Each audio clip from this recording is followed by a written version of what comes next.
నాకే ఎందుకు ఇలా? నేనేం తప్పు చేశాను? అందరికీ అన్నీ ఇచ్చానే.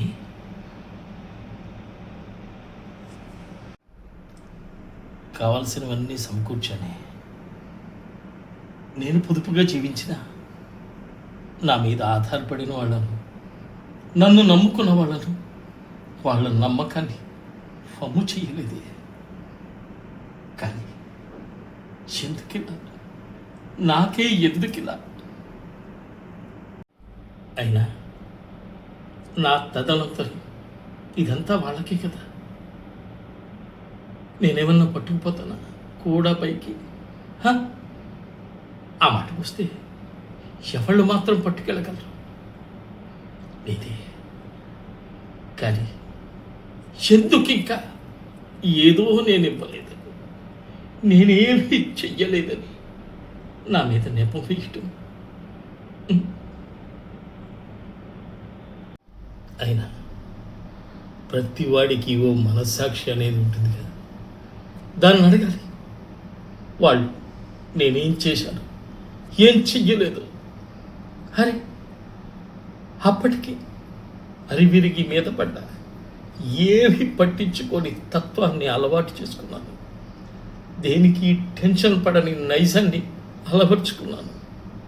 అయినా ప్రశాంతంగా ఉన్న చెరువులు గులకరాళ్ళేసి కిలికినట్టు నా ప్రశాంతతకి ఏదో రకంగా భంగం కలిగిస్తున్నారే. అది వాళ్ళని నేను సరిగ్గా అర్థం చేసుకోలేని లోపమా, లేక నన్ను వాళ్ళు అపార్థం చేసుకుని దురదృష్టమా? నేను తప్పు చేసి ఉంటే నేను శిక్షింపబడతాను, నా కర్మ నేను అనుభవిస్తాను అని అనుకోగలనే తప్ప, మరి వాళ్ళు తప్పు చేసి ఉంటే వాళ్ళే పాపం మూట కట్టుకుంటారు, తగిన శాస్తి జరుగుతుంది వాళ్ళకి అని నేను అనగలనా? అనలేని. కారణం వాళ్ళు నా కట్టుకున్న భార్య, కన్న కొడుకునాయే. చూస్తూ చూస్తూ చూస్తూ చూస్తూ ఎలా ఎలా వాళ్ళ నాశనాన్ని నేను కోరుకుంటాను? చెప్పు, నువ్వే చెప్పు.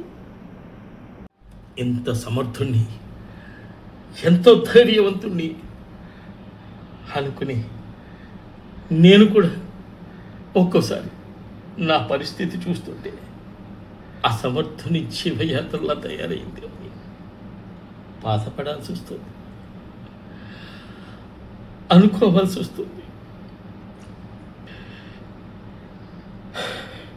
జీవితం మీద ఇష్టం కన్నా అయిష్టత ఎక్కువగా కనబడుతుంది.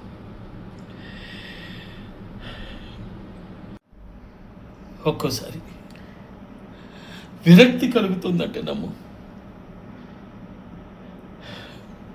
ఇన్ని కబుర్లు చెప్పే నేనే, ఇంత దృఢంగా ఉండే నా మనసే ఒక్కోసారి వాళ్ళ చేష్టలకి, వాళ్ళు నన్ను బాధ పెట్టే విధానానికి మనసు అతలాకుతలం అయిపోతుంది. నా జీవితాన్ని ఎలా ముగిస్తాను అన్న అనుమానం నన్ను తొలిచేస్తుంది. అయినా ఎందుకిలా, నాకే ఎందుకిలా?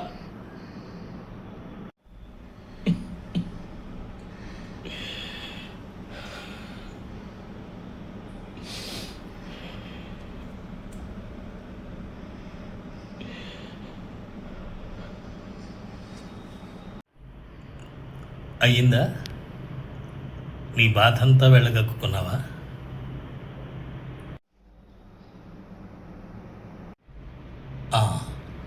ఇంతకీ ఎవరితో చెప్పుకుంటున్నావు నీ గోడు?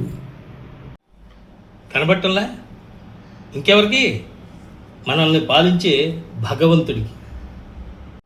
భగవంతుడికి. అయినా నేను మాట్లాడిందంతా వినేసావా నువ్వు? వినేశాను, మొత్తం వినేశాను. అయ్యో, ఇన్నాళ్ళు నా కడుపులో దాచుకున్న బాధలన్నీ ఎవ్వరికీ చెప్పకుండా ఒక్క భగవంతుడికే చెప్పుకోవాలనుకున్నాను. కానీ నువ్వు వినేసానంటున్నావు. ఇంకా నా జీవితం బతికుండి వేస్ట్, వృధా. ఇంకా నా జీవితాన్ని చాలించాలనుకుంటున్నాను అని ఎమోషనల్గా అనాలనుకుంటున్నావు కదూ?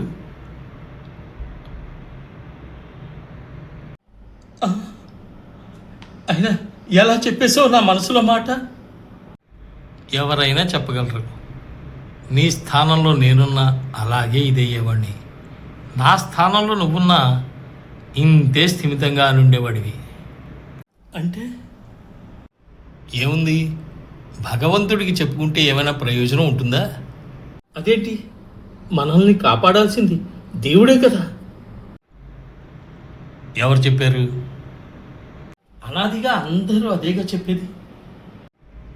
అలాంటి వాటి వల్లే మన విషయాలు సరైన వ్యక్తికి చెప్పుకోలేక మధ్యలోనే మన జీవితాన్ని అంతమొందించుకోవాలనుకుంటున్నాం. అవును, లేకపోతే నువ్వేనాడైనా నీ భార్యతో కానీ నీ కొడుకుతో కానీ నేను ఇన్ని చేశాను, ఇంకా నేనేం చెయ్యాలి అని అడిగావా? వాళ్ళు అంటున్నారు, నువ్వు వింటున్నావు. వాళ్ళు అడుగుతున్నారు, నువ్వు ఇస్తున్నావు. ప్రతిసారి వాళ్ళకి నువ్వేం చెప్పాలనుకుంటున్నావో స్పష్టంగా చెప్పకుండా ఆ సమయానికి గండం గడిస్తే చాలు అనుకుని అదే శాశ్వత పరిష్కారం అన్న భ్రమలో కాలం గడిపిస్తున్నావు. మరేం చెయ్యాలట? దేనికైనా స్పష్టత ఉండాలి. క్లారిటీ మిస్ అయితే ఇలానే వాళ్ళు నిన్ను, నువ్వు వాళ్ళని బ్లేమ్ చేసుకుంటూ ఉంటారు. పైగా నువ్వెన్నోసార్లు మీ కుర్రాడి దగ్గర ఎవ్వరూ ఏమీ చెయ్యరు, చుట్టాలందరూ దొంగలు, అక్కలు, చెల్లెళ్ళు, తమ్ముళ్ళు, పిన్నులు, బాబాయిలు వీళ్ళందరూ సాయం చేసేవాళ్ళు కాదు, ద్రోహం చేసేవాళ్ళే తప్ప అన్న రీతిలో చెప్పేవాడికి ఓ రకంగా నూరిపోసావు.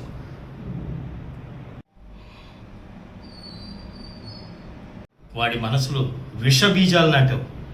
పెళ్ళిళ్ళకి చావులకి కూడా వాడు నేను బిజీ డాడీ అని సెకండ్ షో సినిమాకి వెళితే నిజంగా వాడు బిజీ అనుకుని ఏం చేసావు నువ్వు? వాడిని రెండోసారి నెట్టించకుండా సర్లేరా, అయినా చిన్నాన్నగారి అమ్మాయి పెళ్ళి అంత ఇంపార్టెంటా కాదులే, నేను ఆల్రెడీ అటెండ్ అవుతుందగా, నువ్వు రావడం వల్ల దారి ఖర్చుల్లో నష్టం తప్ప మరేం లేదు అంటూ వాడిలో నిజంగా వద్దామనుకున్నా పర్లేదులే వెళ్ళకపోయినా అన్న భావాన్ని బలంగా నాటావు. అంటే తప్పంతా నాదే అన్నట్టు నన్నే అంటావేంటి? కాక వాళ్ళు మాత్రం ఆఫీస్లో లీవ్ పెడితే 5,000 నష్టపోతారని వాళ్ళు అనుకుని వాళ్ళు ఆగిపోవచ్చు, కానీ నేను మాత్రం ఏం మాట్లాడకూడదే. చూసావా, ఇప్పుడు వచ్చావు దారిలోకి. ఏమవుతుందో తెలియని దాన్ని నువ్వే ఊహించి మీ వాడికి చెప్పేయడం. అలాగని వాళ్ళకి తప్పు లేదని చెప్పడం లేదు నేను. లక్షల రూపాయలు జీతాలు తెచ్చుకునేవాళ్ళు కనీసం మీ ఇంట్లో అకేషన్కి రావడానికి కుదరలేదంటే అక్కడ వాళ్ళ పేరెంట్స్ రాంగ్ గైడెన్స్ ఇచ్చి ఉండొచ్చు. పర్లేదులే, మేము వెళ్తున్నాంగా, నువ్వెందుకులే, మీ డబ్బులు వేస్ట్, మీ లీవ్ వేస్ట్ అని వాళ్ళు ఆ పిల్లలు వద్దామనుకున్న వాళ్ళ ఆలోచనల్ని చంపేసి ఉండొచ్చుగా వాళ్ళ పేరెంట్స్. కానీ వాళ్ళు అలా ఉన్నారని నువ్వు ఉండాలా? ఇంకప్పుడు వాళ్ళకి నీకు తేడా ఏంటి? అందరూ ఓ తాను ముక్కలే అవుతారుగా.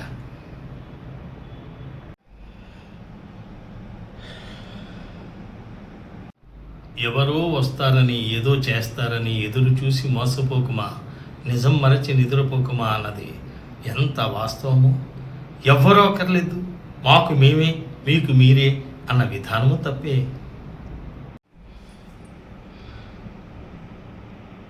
ఎక్కడో అక్కడ ఏదో ఒక సందర్భంలో ఎప్పుడో అప్పుడు ఎవరితో ఒకళ్ళతో నాన్న వాళ్ళతో పని పడుతుంది. అది భౌతికంగా కావచ్చు, ఆర్థికంగా కావచ్చు, మానసికంగా కావచ్చు. రక్త సంబంధ రీత్యా కావచ్చు, భావోద్వేగాలు ఊపికి వచ్చిన సందర్భంలో కావచ్చు, అప్పుడైనా వాళ్ళు గుర్తొస్తారు. బాధపడే సందర్భం ఉంటుంది, కన్నీళ్లు పెట్టుకునే ఎమోషన్ కలుగుతుంది. అయ్యో, ఇంతకాలం తప్పు చేశామే, వాళ్ళని దూరం చేసుకున్నామే అనిపిస్తుంది.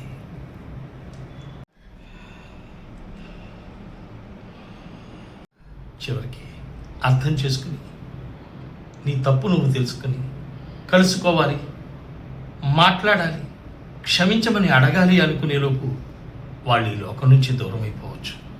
లేదా నువ్వు అప్పుడు ఏం సాధించినట్టు, ఏం శోధించినట్టు, ఏం వెలగబెట్టినట్టు, అందమైన జీవితాన్ని ఏం సార్థకం చేసుకున్నట్టు. చాలు, అసలే వేవరింగ్. నేనున్నాను. నా బాధ్యత భగవంతుడికి చెప్పుకోవాలనుకునే లోపు తగుదనమ్మా అంటూ నక్షత్రకుళ్ళ ఎతిగా వెళ్ళావు. నువ్వొచ్చి నా బాధను మరింత ఎక్కువ చేస్తున్నావు.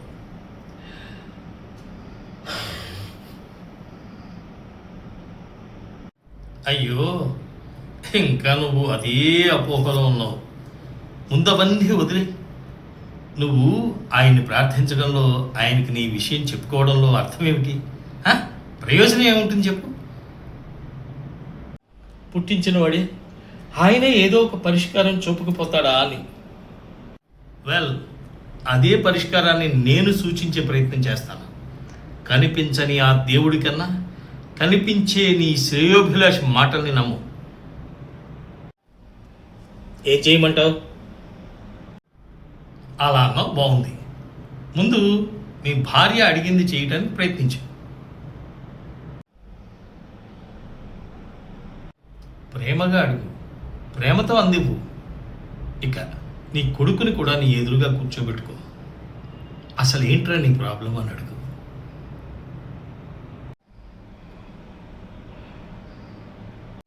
మా నాన్నే నా ప్రాబ్లం అంటూ వాడు బయట వాళ్ళ దగ్గర అన్నీ చెప్పినవాడు నీ దగ్గర చెప్పడానికి సంశయిస్తాడు.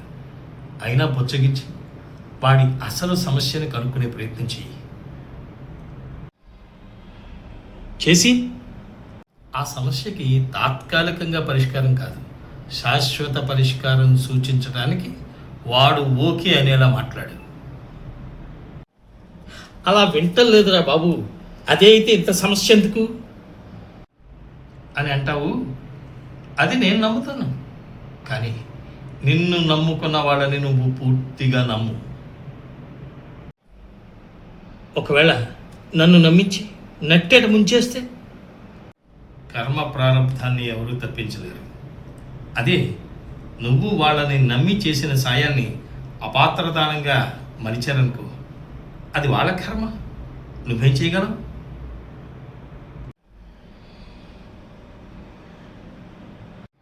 అప్పుడు కనీసం లోకమైనా నీకు తోడుంటుంది, నీ చర్యల్ని సమర్థిస్తుంది, నీకు ఉన్నంతలో ఉపశమనం కలిగిస్తుంది. అంతేనంటావా? మరి దేవుడేం చేయడంటావా? ఎందుకు చేయడు? ఆల్రెడీ చేశాడుగా. ఎక్కడ చేశాడు? ఇంకో ఇక్కడే, నా రూపంలో. ఏంటి, నీ రూపంలోనా? అవును. నువ్వెంతసేపు కూర్చున్నా, ఏం చెప్పుకున్నా ఆయన ఎదురుగా పలకడు, వలకడు.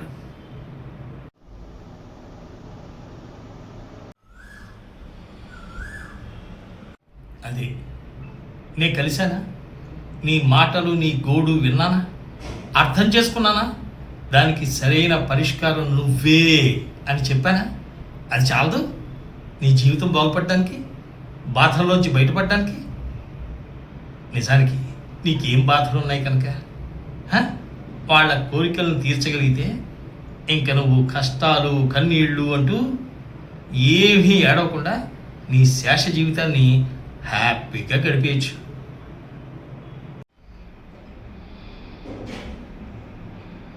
లేకపోతే జీవితకాలం నీ బతుకు అసమర్థుని జీవయాత్రే.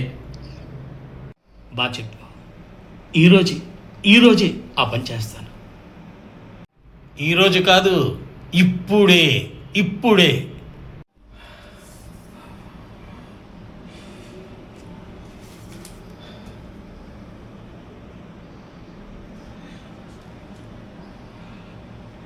హలో, అరే అబ్బాయి, నువ్వు అర్జెంటుగా రావాలి. నీ సమస్యకి సొల్యూషన్ దొరికిందిరా. అది నువ్వు నా దగ్గరకు వచ్చి కూర్చుంటేనే. రా వెంటనే.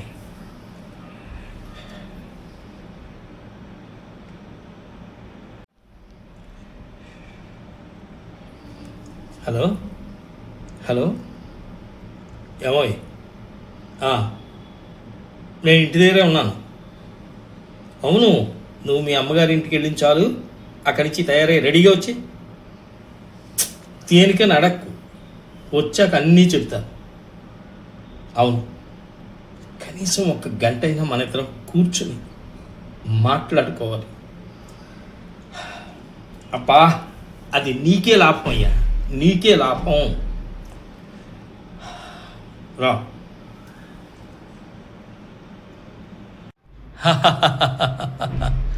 బాగుంది, చాలా బాగుంది. మరి చాలాసేపు అయింది, నేను వెళ్ళరానా? అవును, మా ఆవిడ ఇంటికి వచ్చేస్తుంది 2 గంటల్లో. ఫోన్ చేశాక నువ్వు 2 గంటల్లో మళ్ళీ రారాదు. ఇప్పుడు కుదరదు, మళ్ళీ ఎప్పుడైనా వస్తాలే. అయినా నేను వెళ్ళాలి. అపరిష్కృతంగా ఉన్న సమస్యలు నీకే కాదు, నాకు బోలెడు ఉన్నాయి. Thank you. సరే సరే, వెళ్ళిరా. అవును,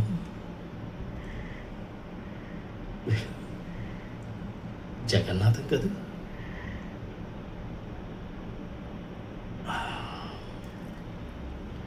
వీడు పోయి 4 నెలలు అయింది కదా.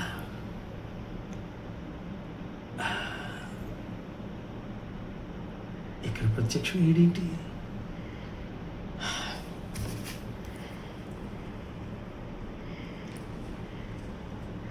హలో హలో హలో, అండి జగన్నాథం గారు ఉన్నారండి?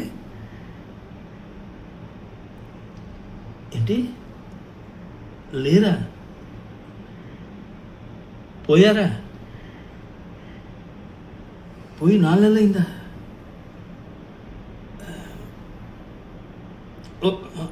మీరెవరు మాట్లాడుతున్నారండి? జగన్నాథం గారు అబ్బాయా? ఓ, నేను ఆయన బెస్ట్ ఫ్రెండ్ని.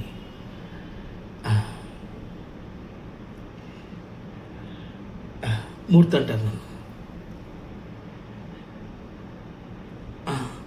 అవును, మీరు బొంబాయిలో ఉద్యోగం చేస్తున్నారు కదా? అవును. నా గురించి మీ నాన్నగారు చెప్పేవారా? నేను మీ నాన్న బెస్ట్ ఫ్రెండ్స్.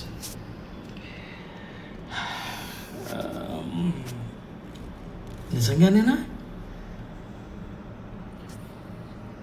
కన్ఫర్మే కదా? అంటే 4 నెలల క్రితం నాకు కలిశాడు ఇక్కడ పార్క్లో. మళ్ళీ ఆ తర్వాత కలవలేదు. మీ బొంబాయి వచ్చాడు కదా మీ దగ్గరికి, అక్కడే ఉంటున్నాడు అనుకున్నాను.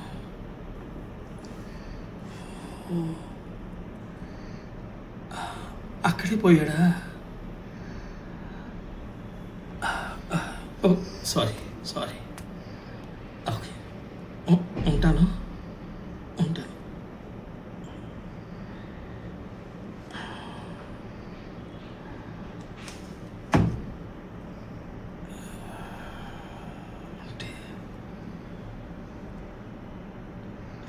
ఇప్పటిదాకా నా సమస్యల్ని చర్చించి నాకు పరిష్కార మార్గాన్ని వెతికిన జగన్నాథం 4 నెలల క్రితమే పోయాడు.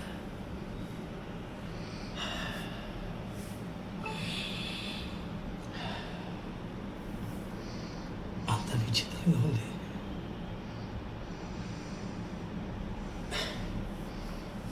ఏమైంది?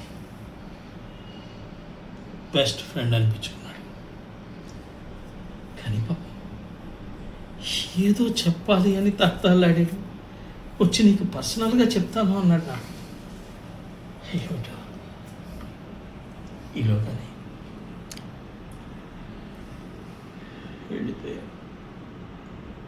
వెళ్ళిపోయాడు.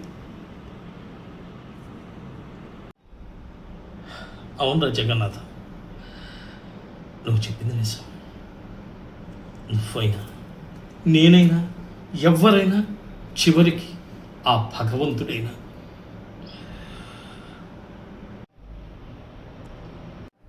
మన సమస్యల్ని నాన్న వాళ్ళతో పంచుకోవాలి, చర్చించాలి. అప్పుడే పరిష్కారం దొరుకుతుంది.